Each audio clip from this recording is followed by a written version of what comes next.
Hello, friends, and welcome to Worldbuild with us, the podcast where we create fantastical worlds with help from you, our listeners. My name is Rob Hilferty, and I'm here with my co-hosts Daniel Quinn and Courtney Staples. On today's episode, we are returning to the land of 1,000 seconds after, which was a prompt submitted by Ian, our patron and longtime listener, and also one of the co-hosts of the Under Common Taste podcast. So go check them out when you can. As always, this is the second part of a two-part series, so I would strongly recommend that you go and listen to that first part first, because otherwise you're just going to be pretty lost. So let's make sure that happens. And before we dive right back into the setting, we have to, of course, remind everyone that if you want us to build your world, you can always go to our website, worldbuildwithus.com, where you can click the link, follow the instructions, and within a reasonable amount of time, we'll be building your world. If you want to follow us on social media, we're over on Twitter at Let's World Build. You can go ahead and join our Discord and chat with us more directly by clicking the link in the description or on our website. And of course, if you're feeling particularly generous, you can always give us money over on our Patreon. And with all of that out of the way, let's go ahead and dive right back in. And last time we left off, we had a twist, and the twist was now raise the stakes even further. And so we've got the stakes on the board. Daniel, grill us up and tell us how you decided to reconcile with this particular twist. Right after Courtney tells us what her twist and reconciliation was for it, of course. Ooh. It's the reversal. Thankfully, it took a while for me to unmute It's myself. The reversal. All right. Yeah, I felt like the stakes were already pretty big, given that we're in like a magic apocalypse here. But yes. my thought was that the dragons had actually known what was happening with the magic die-off and were actually accelerating towards it somehow, because they were kind of frustrated at how commingled their lives had become with humans or whatever species we decided on having in the setting. Mm-hmm. Oh, so it's a kind of thing where it's like the dragons saw that humans were about to outpace them in terms of magical ability and or like just power. And so in order to preserve their power dynamic of relative equality, that they like were like, all right, let's accelerate this and force them to not have magic anymore. Something like that. Something like that. Like because last time we had talked about they had the deal with the humans to like not eat them, and I would imagine that these enormously powerful, massive 10 dragons that we decided to go with over time probably grow annoyed at their positioning, that they had almost become like subservient to humans and that they had to like obey these things, and it was just like, you know what, fuck it, we're gonna become accelerationists and bring ourselves to this other world so we can just devour everybody again. Yeah, that makes sense. No, it absolutely makes sense. I agree. And Courtney, this actually reminds me that we have a very important addendum to make. Our unit of measurement, which last time we decided was Christian Bale, realized afterwards that we were misremembering. And it is actually Matthew McConaughey, Matty Max, as he's also known in our circle. So we're going to have to convert the Christian Bale to Matty Max system. So Matthew McConaughey's is our current system of measurement. I think they're roughly the same size, so it's not too much of an adjustment, but I wanted to clarify before we started to get angry emails, and I'm sure that we've already gotten some. So let me call up Bard from Google and see if they can get it wrong in terms of the conversion rate from McConaughey's to Christian Bale's and tell me it's impossible. Yeah, I did look it up, and Christian Bale and Matthew McConaughey are roughly the same height and weight, so we were pretty close, but it is important to get these facts right here. Absolutely. Did you use Bard, Courtney? I did not for that comparison, because Bard is a useless piece of trash. And honestly, like I would recommend people check it out just for how bad it is. Like, it is fucking terrible. Like, if you just ask it like a word-based math problem, it just completely fucks it up. It's impressive. I'm impressed with that Google. It has math diarrhea. Math diarrhea. Oh, no, thank you. Okay, anyway.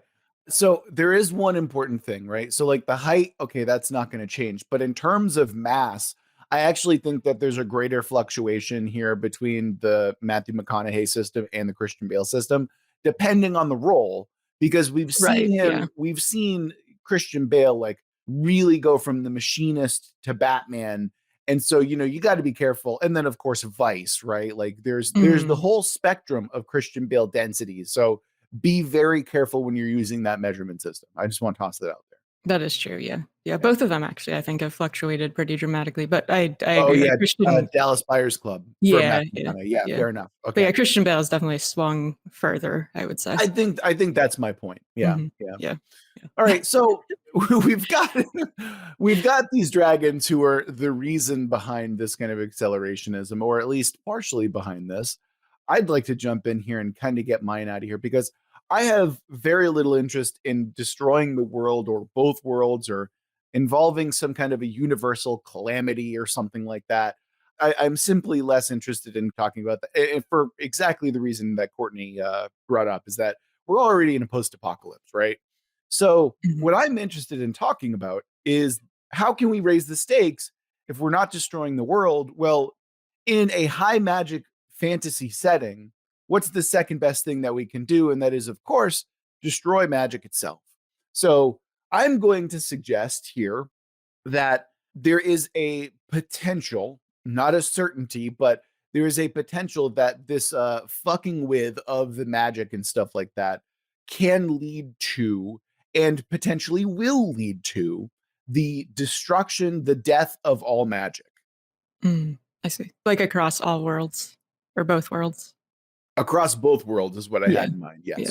That kind of can work perfectly with what I was thinking of too, or at least could be the result of it, Well, what do you got? That sounds like an excellent segue. I mean, my idea was just very basic, because it seems that what the setting is suggesting fundamentally is that we have a decoupling, and maybe the potential fear is a recoupling. That's what the dragons seem to be interested in, or at least they've moved themselves over. Maybe it's not the dragons' plan for this to happen, but maybe the remerging of the two worlds, the merging of all the doppelgangers, which maybe doesn't have to happen as part of the story, but is on the horizon, would in effect get rid of the dragons by destroying all magic permanently. I see. Yeah. Okay, so what we're looking at in terms of stakes is the death of all dragons as well, through this merging of the two worlds. And it would also mean sacrificing your individual identities to become one with every doppelganger, like with your other. Yeah, I'm not a fan of that at all. That's gross. I hate that. Yeah. To be a new person, basically. So everyone dies. Yeah. Well, what happens if your doppelganger's dead on the other side? You just die, like you just immediately, like you have a half death? It's a good question. I don't. I guess maybe you. There's a number of ways we go. One way is like their living self, and you are now merged as a new person. Because what do you do with the dead? That's a good question. Yeah. No, that's kind of interesting, though. I sort of like the idea that if the other side is dead, you retain yourself fully, because that adds in a lot of conflict. Potential for conflict. Yeah, exactly. Yeah, exactly. I was going to say the exact same thing, Courtney. I'm right there. That would be cool. Yeah, so you could also have them completely unique. Like if the other's dead, then there's no coupling. Yeah. I also like to imagine that there is definitely some unfortunate couplings or remergings or something like that, because I'm thinking like everyone's going to like perfectly merge back together into a single individual body, and meanwhile there's going to be some poor fucks who are just like whip stitched, like they have like arms that are like they're just slightly off, so they'll have like 7 fingers on each hand, but they're all like off slightly. Like it's not a perfect merging. It's not a mirror to mirror. It's more like, oh no, we done fucked up just a little bit, So you also could imagine it as a possible actual physical, literal merging. That's exactly what I had in mind. Yes, sir. I was just picturing the personality, the mind aspect, but right. But like that would imply that like there's a body that's canon, right? Like there's a singular body. Oh, I did say a potentially new person, but right. I do like the idea of physical, literal merging, because then what that could mean is what's happening is the two physical realities are overlaying on each other, right? Which could also cause massive destruction. Yeah, potentially. Yeah, like what would that do to like land masses and the environment and everything? Right. Oh no, a lot of horrible things. So if we want to go that way out, that could certainly work. Okay, this would imply, of course, that we've actually kind of talked about this as well. this would imply that there are mirrors to animal and stuff like that as well, right? Oh, this is immensely complicated now that I think about it because, Like we established that it's only the human sentient race that is doubled. So I mean, Mhm. we okay, could go the route good. of like the things in the world aren't double, but we know that is already true because they have a reality they're in. So if we want to go the physical route, you could have massive destruction as the two physical places merge. So like if a building is not in the same location or is I guess like not in the same, that would screw things up. That might be too much. Or the merging could just involve the dragons as it does, the way it currently does, and the doppel people. I think that makes more sense, only because I'm not sure how to. You would have destruction of pretty much everything if you merge in two places. Right. Like, Yeah. I mean, if we looked at it in terms of like, oh, the atoms are merging together, like I'm pretty sure that's how atom bombs work. So it would result into total apocalypse. So it's just like there's too many things that would not be in alignment. yeah, Mhm. that's fair. Yeah. Okay, Makes sense. interesting. Okay. Here, I think here's how we reconcile it: is whichever world the dragons are on is the world that people get merged Oh to. yeah. So they're Oh. like an anchor point for everything. So Mhm. that makes it easier. So, and then obviously what ends up happening is that the access to that secondary world gets cut off entirely. Right. Yeah. So since the dragons are now on the world that was not magical, Right. but now has magic, is everything gonna start shifting that way? Well, Yeah, we go maybe. there because that's what the dragons are. Yeah. Yeah, potentially.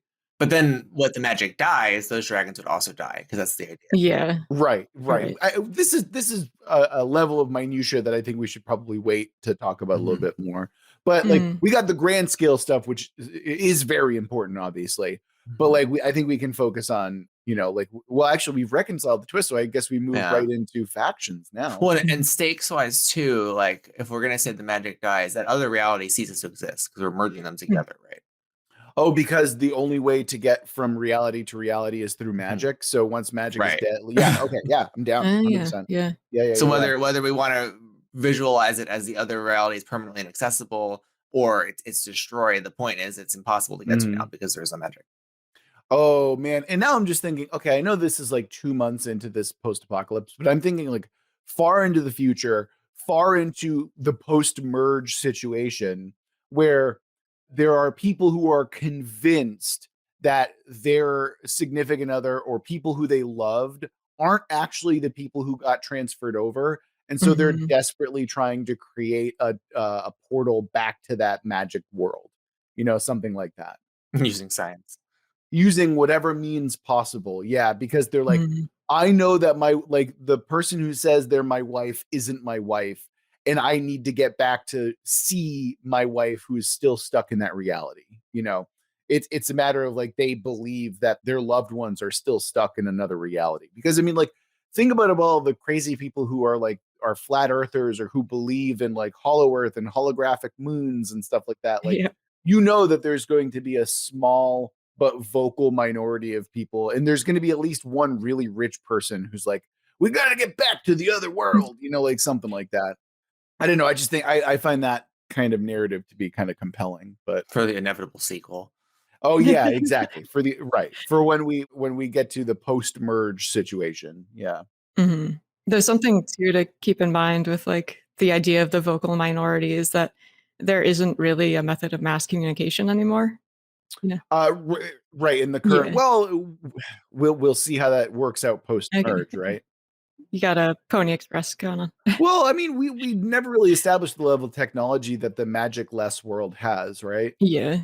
So anyway, we got to get into factions, y'all. We got to move into. This is my most inelegant transfer over yet, but okay, we have factions. Let's talk about them. So, Daniel, what's your faction? How are we talking about it? I'm just gonna wait and confirm that I'm actually going first. Daniel, you're taking too long. Courtney, tell Daniel to hurry up. Daniel, could you please proceed? Why don't you go, Courtney, since I currently have the mic? Ha! Son of a bitch.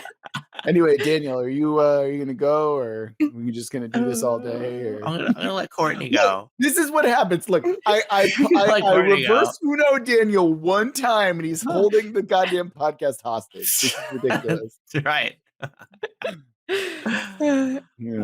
Fine, I'll go first. Fuck All you. right. I don't You care. never get to, All right. yeah. Well, you Yeah. should. All right, so my faction, right? Okay.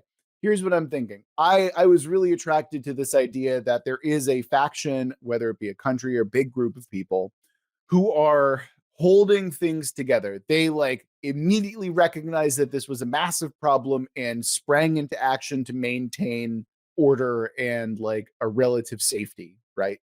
And I also find it really attractive to think about this idea as something that is, oh, they are barely maintaining order as well, right? But they're also like, they're still pushing things in a good direction. But at the same time, they're like, we're barely holding it together, man. Like the threats of the world around us are so extensive that we've got it for now, but we don't know how long we've got it. You know, like that's what I'm interested in. And of course I had to reconcile. I'm like, well, how and why is this particular faction like kind of maintaining control, right? Like the world as we know it blinks out of existence. We're 700 years in the past. So how and who are these people? I'm thinking that these people, this group, whether it be again, it's a country or whatever, that these were the people who, instead of relying on magic to tame the monsters, there's a tradition, whether it be cultural or maybe it's historic, where they wanted to learn how to tame and handle the monsters without magic, right? I'm thinking about people who, even today, they are learning, you know, how to fight with swords and spears and stuff like that. People like Scalagrim or people like Shadiversary and stuff like that. These are like YouTubers who still want to learn how to use the ancient, you know, like I want to fight with a longsword, right? It's folks like them, but magnified to a level where it's a cultural thing. It is a culture that has decided not to use magic, right? And obviously they were still using magic in some cases, you know, protection or what have you. But what I'm mostly interested in is that something about their culture allowed them to tame the monsters without using that magic. And so now these people are using the monsters as mounts, as beasts of burden, as, you know, like potentially self-defense or something like that. But effectively, it gives them a massive boost or a massive advantage in all sorts of ways once the magic goes away. So there's my faction, whatever you want to call it. I'm going to call it a nation state for the time being. But yeah, that's what I got. They're the magic Amish or anti-magic Amish, I guess. Well, see, that's the thing. Like, they're not entirely. It's not like they've, you know, like renounced Right. like magic entirely. It's just like with this one specific aspect of their culture, they're like, you know what? We kind of like the connection that we get with monsters when we tame them by hand. So we're going to maintain this culture. They're like the Beastmasters. Kinda, yeah. What do you imagine their culture looks like? Because like first thing I'm obviously picturing is that video game that you guys showed me once, or that I think Rob plays, the Monsters. Oh, Monster Hunter. Yeah. Yeah. So honestly, I did admittedly have a little bit of Monster Hunter in my head, and I'm like, okay, well, we mix that with high fantasy a little bit, and I think that gets us halfway there, you know. But again, I'm open to many ideas. So more like connected to the land kind of deal, making use of the monsters parts as part of their, like all the aspects of their culture. I think that we'd eventually get there, but again, it's only been 2 months since the apocalypse happened. Yeah. Oh, because they only recently existed. It's not like they've always been there, is what you're saying. No. I'm suggesting that this culture has always existed. Okay, right? that's what I thought. So what was once a very small part of their culture, like think of it kind of like this, right? Other countries would look at this country and be like, oh, it's so quaint and it's so interesting that they'd still, you know, like tame monsters without using magic, right? Again, I think spending time in Kansas has also showed me like, hey, rodeo and agriculture is still very much a part of the culture, even though like in Boston, like that stuff is seen as like quaint and like kind of antiquated, right? But I think that there's a mixture going on here in my head when I think about this, where all of a sudden a skill that was looked at perhaps with derision before is suddenly seen as very important or at least very advantageous. So I was asking though, like this culture has existed prior in the Magic Society, you're separate from it. Oh yes, yeah. No, well, not even separate. Not even separate. They're integrated into that magic world. Absolutely. Right. So are they like an Aboriginal group that's outside of like the normal nations, or is just like one of the? It's like North Korea. It's just there. people No. people are just like, look at these weirdos, like Kansas. Well, yeah, I think Okay. I think it's like that. They're like, oh wow, like, hey, Got it. they're using magic like us, but they don't use magic to tame their monsters. What? You know, like that's I see. in my I brain. That's gotcha. what I'm thinking. So Okay. in the absence of magic in the world, their practices actually will still work because they understand how to tame the beasts. Yeah. Exactly. Yeah. Exactly. Because there's something that they found satisfying or culturally important. There might even be a ritual attached to it, you know, if there's like religious significance to it, where like, hey, everything else is covered by magic except this one facet of our society, you know, which is still done by hand, which is still done without the aid of magic. And it's still technology that's 700 years old, but they haven't needed to adapt it much more because of the use of magic or something like that. They might be really important in because we had mentioned before that some of the doppelganger people coming over who are also forms of survivalists who understand the old technology because that's their normal, that they might be have villainous intent. So it might be a good thing that these people come from the current society and in a way are whether they're looked down on, they're still not enemies to the present society. So they may be the Right. ones to help defend against whatever nefarious intent the other Yeah, doppelgangers have. yeah, that's another reason I was kind of interested in going this direction as well, because I didn't want all of the power to be in the hands of the migrants from the other world, just because it's like, you know, like that's an interesting thing where it's like, oh, we have to make sure that people adapt and there's conflict surrounding it, but also like just in the modern world, like there's people who care about old shit and care about doing things the old way. And I'm like, yeah, why not bring a little bit of that into our magical world, you know? Yeah. Yeah. It also, I do wonder how this culture will interact with all those monsters that have been newly freed from their magical Oh bounds, yeah. Yeah, which that's I imagine those ones are much more feral and less less open to being tamed. I was actually thinking about this while kind of running through the idea. And this idea that we've effectively like domesticated several breeds of animals, right? And I imagine that after 500-ish years, like, or let's give the full 700, right? 700 years of fully relying on magic to domesticate their animals, that the breeds of animals are no longer used to being domesticated. It is a reliance on magic that keeps them domesticated. So the things that we think are like, oh, look, it's a cute cow, is actually a fucking vicious killer once it gets undominated by the magic. Yeah, it's like if instead of actually taming stuff, you just like put a muzzle on something. Exactly. Or just like you put a mind control collar on it, right? Yeah, And yeah. so it's like it's never actually tamed. And then when the magic goes away, it's like, and mind you, I'm thinking about this in like the worst / most comedic possible beat, you know, where it's like you're like a father at a petting zoo. And you're like, oh, go hang out with the velociraptors, Charlie. And then you like turn around and like the magic goes away. It's like, Charlie, no, like immediately just like Oh, no. the worst and funniest thing that that in my brain happens. But yeah, that's kind of what I'm thinking. That actually would make sense if they are so used to having magic to control stuff that they would have these like Jurassic Park style sanctuaries for these Yeah. monsters.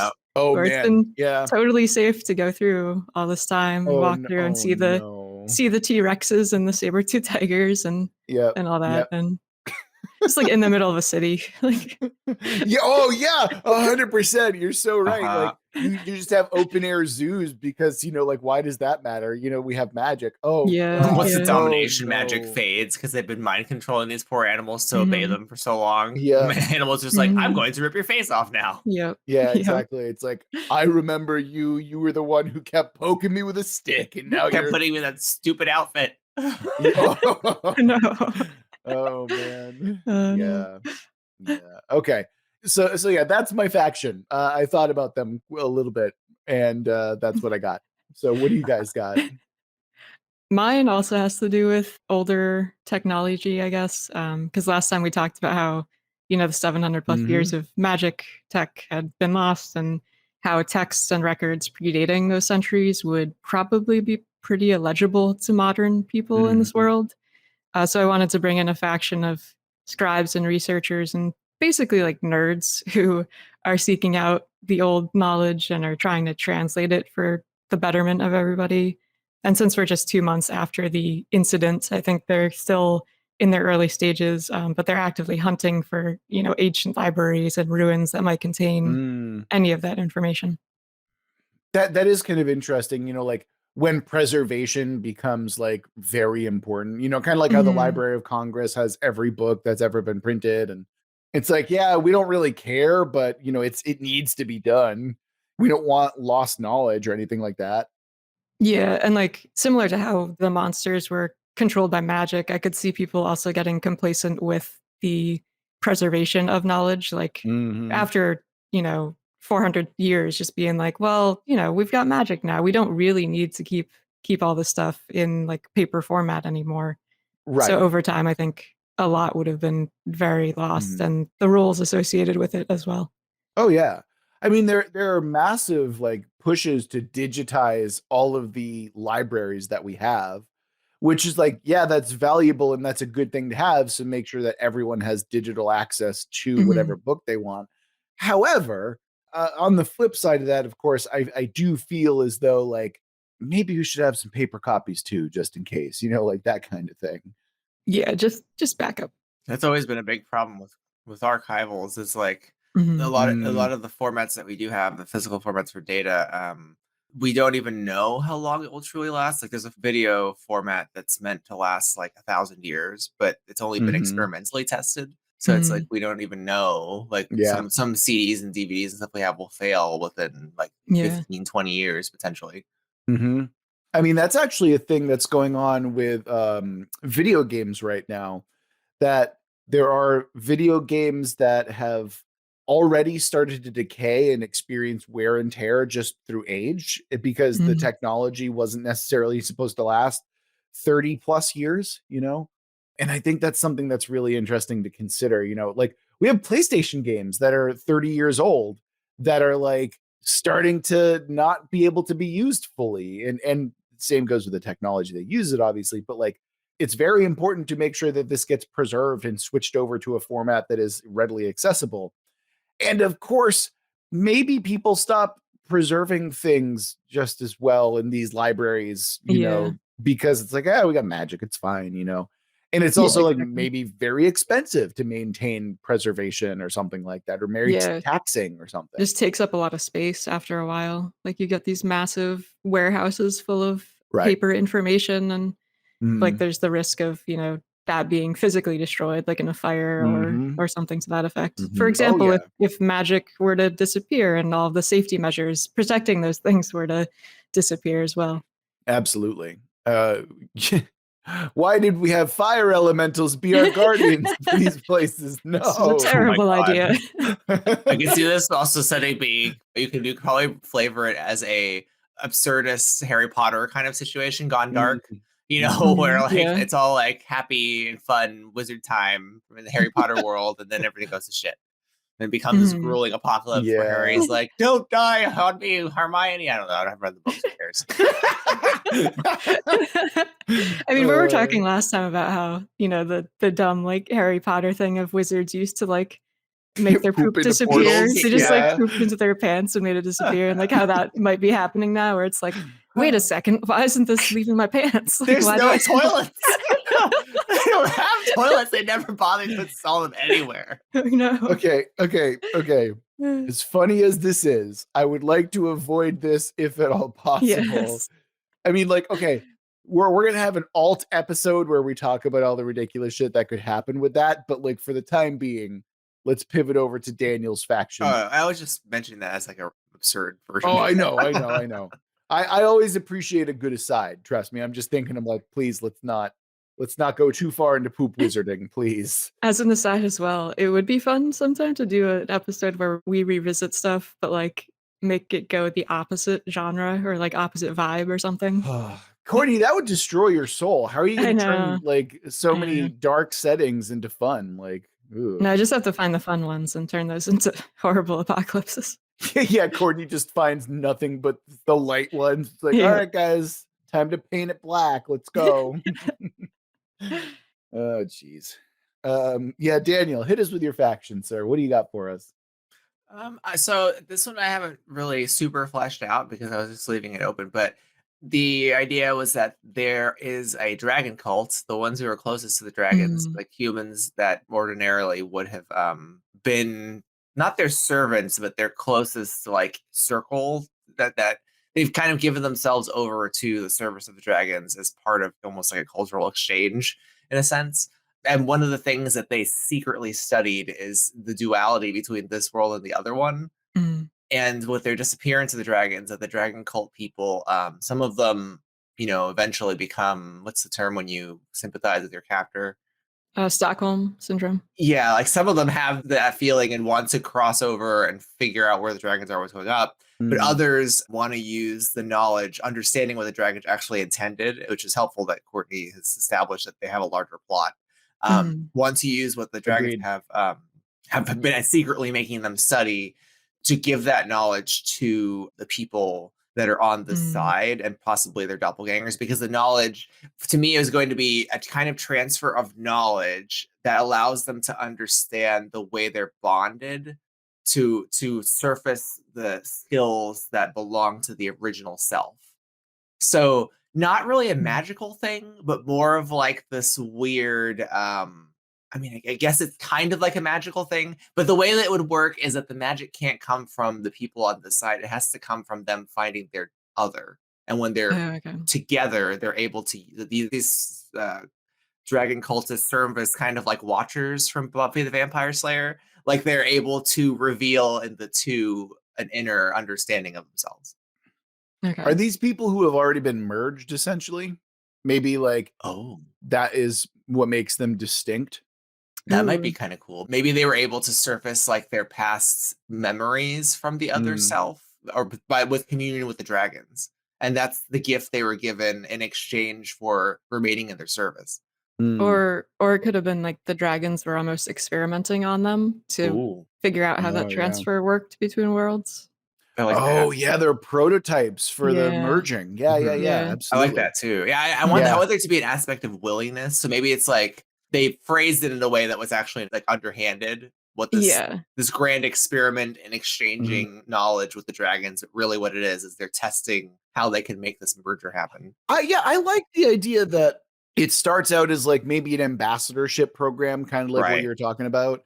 And then eventually you get the one person who effectively takes control of the organization and turns it into a dragon cult, where it's like on the surface, yes, it is still like an ambassadorship program. We're still doing a cultural and arcane exchange with these dragons. But like what's ended up happening is the leader has, like made a coup and made a pact with the dragons that like it's a secret cult underneath it. Yeah. Exactly right. Yeah. And I feel like a good percent of them, maybe the majority of them, are so far gone that they truly worship the dragons and they want to go back and assist. But there's a few who have broken away from them after the disaster and want to get this information to the pairs of humans, I like that. It was actually my initial idea for a faction was a dragon cult, but I figured that my reconciliation of the twist was already dragon focused, so I went the other way. But I'm glad that you brought this in. I mean, it can work with the faction you did introduce, because I bet having to confer with these archivists might be critical to getting everything to work. Yeah, that's true. Yeah, it all works. And the beast guys too, because these guys they're kind of, their hands are clean in a sense. And so perhaps, it's safer to talk with these other two factions than it is to go directly. Like they need to remain hidden because the dragons clearly have agents that are working for them that are coming through from the other side. Yeah. I could also see like the communication issue that we talked about before, like these factions kind of grouping together would help with that. Like, the dragon cultists who are trying to get this information out need the help of the archivists to figure out the language aspect and all that. And then Rob's beast masters, like maybe they have like flying creatures that can transport them very quickly from one point to another. They know how to fight the dragon. In the end. Yeah. I mean, you had mentioned like a Pony Express, and it's like I think that's a big part of it as well. Is like the ability to move via like these monsters is remarkably important. Yeah, exactly. So sure, we can make all that happen. We've got a little coalition going here. We have a freaking party members. That's if you're gonna build your RPG group. I mean, Daniel, what do we do at the end of these two-parters? We create a main story quest, and look, we've already got that. Like if I'm thinking like OSR archetypes, you've got like the survivalist doppelganger from the other side, dragon cultist, archivist, and then like dethroned magician, I guess. Dethroned magician. Dethroned magician. You Oh, know what I yeah, mean? Like okay, the bumbling face to the party, I guess, who doesn't really contribute anything, but they're really good political maneuverers. He's still figuring out how to poop without a wand. Yes. Yeah. Okay, so yeah, we can have comic relief. All right, got it. And then what about the Beastmaster? We need one of those in there Well, too, obviously, right? Beastmaster. Mhm. Did I list them? If I didn't list them, they've got to be one of them. The absence hurt me, Daniel. That's why. In my head, I was like, they were the first three in my head, like Archivists, the Beastmasters. I should list them. Well, because they're also an interesting combo because they're both, but they can be portrayed as mighty, but they can also be portrayed as very wise because of the knowledge they hold, right? Or combination. Oh yeah. Yeah. Cool. This is good. I'm liking this. Okay, so speaking of the main story quest, do we want to get into that? Or did we already make it already? What are you thinking? I guess we could better define like what exactly their end goal is. Well, I think that what we're discussing here, because it's just happened, I think that if we immediately jump to the merging, then we're missing a good story, you Yeah. know? So I think Mhm. that whatever quest that we actually design, like we should probably design it so it makes sense in the right now. Like we're not making waves in the next like multiverse. We want to make sure that we can make it through the next month, right? Mhm. And Yeah. that's the kind of story that I'd be more interested in kind of working through. Mhm. Yeah, the merging is like far off. So it Exactly. seems like That's true. something, yeah, something local that could happen, even if it's super small scale, Right. where we can slip a dragon in there. Yeah. Yeah. And maybe the merging too is like not really something that people fully understand yet. Even like maybe that's Right. something that the party will find out as they research and go to these ruins and look into things. So they Okay. could have no idea that that's like the end in the future is going to be like the legit apocalypse. Well, I think what you just triggered something in my brain here, Courtney. Why don't we have it so the archivists are like, hey, we need help accessing this particular archive before this natural disaster comes. So it is a ticking clock, and you need to get as many like Beastmasters are involved because of the transportation and also because they're just good to have around. And you need to like dive into the archive, grab the important stuff, like the most important stuff, and that's the adventure, is like getting all of this knowledge out before a flood or an earthquake or a storm that they know is on the horizon comes in, something like that. It's immediate, it is beneficial Mhm. to like society, and the ticking clock element. Like what do y'all think about something like that? I do like that idea. The idea of like, having this really immediate thing, this immediate danger that they need to resolve, and they all need to come together Mm. to work together to do it. I think that could definitely work. Could do a combo too of like monster slash natural disaster. So Yes. it's Mhm. not Yeah. like there's a villain, but we can insert the villain in the shadows doing something else that leads on to another plot that would be their next Mhm. problem. Mhm. Oh, we did have, okay, I know we joked about the open air zoos, but that could be like a legitimate like threat in future, Yeah, you know? yeah. That would be hilarious. Yeah. But also terrifying. You Yeah, can oh my no. god, it's like Jurassic Park. So I was just Yeah, watching Yeah. That's what I said before. Yeah. well, no, I mean like I mean that not to say that I ignored what you guys are No, saying. no. Daniel just like tunes out when he's not speaking, like No, I said that because I just watched the show called the Movies That Made Us, I think it's called. And Oh, one of the yeah. episodes is Jurassic Park, and it was just making me think of that, that we're actually doing it. Yeah. Like and the making of Mhm. it. And then it's like if you're thinking of the making of it and also like what they were thinking in terms of stakes when they set up the Mhm. park itself, like that might be really neat. Yeah, because like if you think about it, like Jurassic Park was sort of this prototype park thing, and like it was way far away from civilization. But imagine if it had actually succeeded and Right. become this hit, Mhm. and they're like, oh, let's just put them like in New York City in Central Park. That is, That's a Jurassic Park now.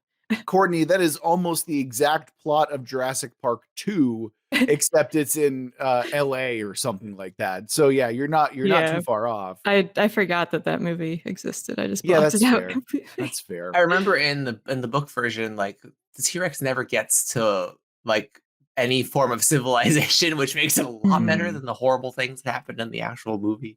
Mhm. Ugh. Yeah. Yeah. I just thought of another idea as well, and I'm wondering what y'all think about this. So, as you know, I'm a big history nerd, right? And there is a great documentary called The Rape of Europa, which I find really fascinating because it's all about World War II. And it's all about the Nazis essentially going through all of their conquered territory and stealing as much art as they possibly can, and the efforts that they made to conceal that art once they stole it, right? And kind of the ethical questions about like how to deal with the stolen art and, you know, like how to, you know, give it back and stuff like that. It's a great documentary. But one of my favorite scenes from that is they describe the Blitz entering Paris and how regular everyday people literally dropped their lunch and ran over to the Louvre to make sure that all of that art got taken out of the Louvre in time. So there is like this immense scramble to preserve culture, to preserve art, to make sure that it doesn't fall into Nazi hands. And like, I think that's also kind of a vibe that I haven't, I didn't realize it until I was just talking about it, but that's kind of the vibe that I have in mind as well, where it's like there is a desperate, like, we need to preserve our culture, we need to preserve this knowledge aspect of it. And having an invading force, whether it be monstrous or natural or what have you, I think is an interesting kind of conceit to talk about it as well. Yeah, and I like that it takes the emphasis off of just pure survival, but more like survival of a culture and Exactly. survival Yeah. of the knowledge. I think it adds like a nice facet to it. Especially in like the post-apocalypse where it's all about survival all of the time. Like humans care more about other things than just survival. And I think that we Yeah. kind of emphasized that a little bit in the first episode, but I think it'd be fun to see how that would play out in a world where it's like magic's not coming back, but we want to make sure that we have these culturally important artifacts. Right, Daniel? I think that's great. Daniel hitting me with the equivalent of like a star sticker, like, great job. There you go. Oh my God. I'm just still thinking about Jurassic Park. It's like one of my favorite movies. Okay. All right. Well, okay. I think Daniel has one good idea here, though. Just one. Just one. Yeah. Out of the hundreds of episodes that we've recorded together, he's got the one. But no, seriously, I think that we do need some kind of a villain that represents a greater ticking clock or maybe a greater terror to what's going on. Because, you know, in the example that I gave from the Louvre, there's the Nazis, but what do we have for our villain here that is beyond just a ticking clock of weather? Yeah, like I mean last time we had talked about how this society has kind of adapted over time to become this more communal, socialist, communist type of thing. And how the other people coming in from the other side were potentially more capitalist based in their culture. So there could be like a power dynamic there. Like people on this world aren't used to thinking in terms of like, I have power over XYZ, but maybe someone does change to start thinking about that, Oh, maybe shit. because of the influence of the outside doppelganger. Okay. That's great, Courtney. That's really, really good. You just sparked an interesting idea in me. Okay, so I had this idea that there's an external threat, you know, like the Nazis coming in. What if we're witnessing the uprising of a fascistic regime and it's almost like a civil war. It's like we've got to get this culture out before that fascist regime takes over and destroys it. You know, like, Yes. Yeah. yeah. Especially because of how like fascism and that sort of authoritarian ruling style requires a lack of open knowledge. Like they stamp out that sort of thing. So that would absolutely make sense. Anything that represents not their culture must be burned. Like look at Crystal Knocked, look at like, I mean, book bannings now and throughout history, you know, but like, yeah, that is absolutely something that we can play up where it's like, holy fuck, the fascists are coming. We need to get this out of here as soon as possible. And is this these are people from the other side, right? The other doppelganger. I think at least in it's part. a mixture because yeah.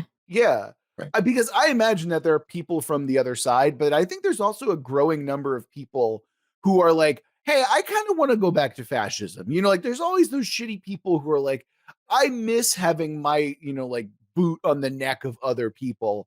So like, despite the fact that it's socialist, like now that there's this new kind of like political thought again, they have converts. And this is an instance where, okay, fascism is taking over in this city.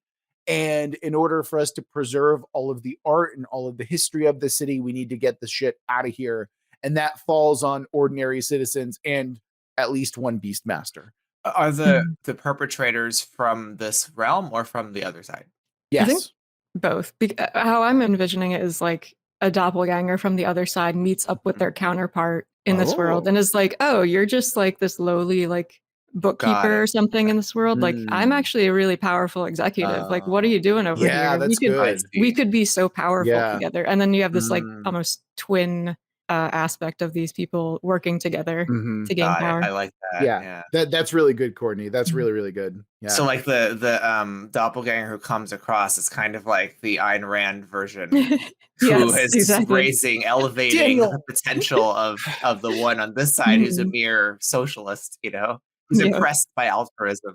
Daniel, we really need to get you a new author to read at this point. Like, I mean, I think this is like the third series in a row that you've brought up Ayn Rand. Well, you have to go the quintessential supporter of selfish thought. Like that's her, So it's like I could see that ideology saying like your culture of altruism and of sharing the burden of other people's problems is your weakness, and I can cure that. I can make your life greater than it ever was, and that's kind of what he's promising. Yes, I'm in full agreement. It's like if Elon Musk came over and was like, wait, your dad didn't own an emerald mine filled with slaves? Like what? we could do this together, man. What are you doing? I know.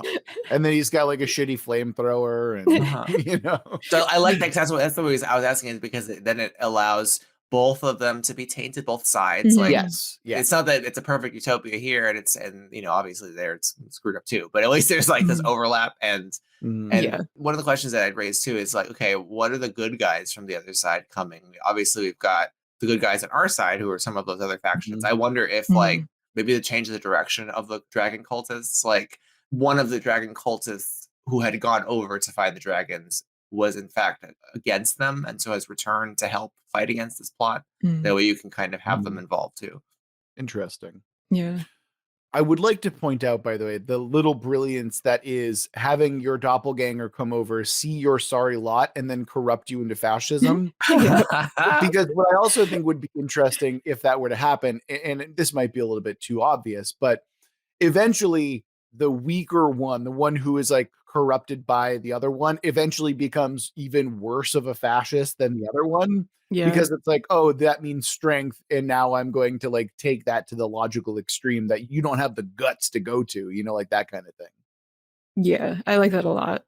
It's almost like a naive figure learning that they can have all of this violent power and just going nuts with it. Like I actually just watched Interview with the Vampire, and in that, like basically an adult gets converted to vampirism, and then a little later they convert a literal child to be a vampire, and she is immediately like, I am so fucking hungry, I want to devour people, I want to like just eat everything, and she's like kind of monstrous for a while.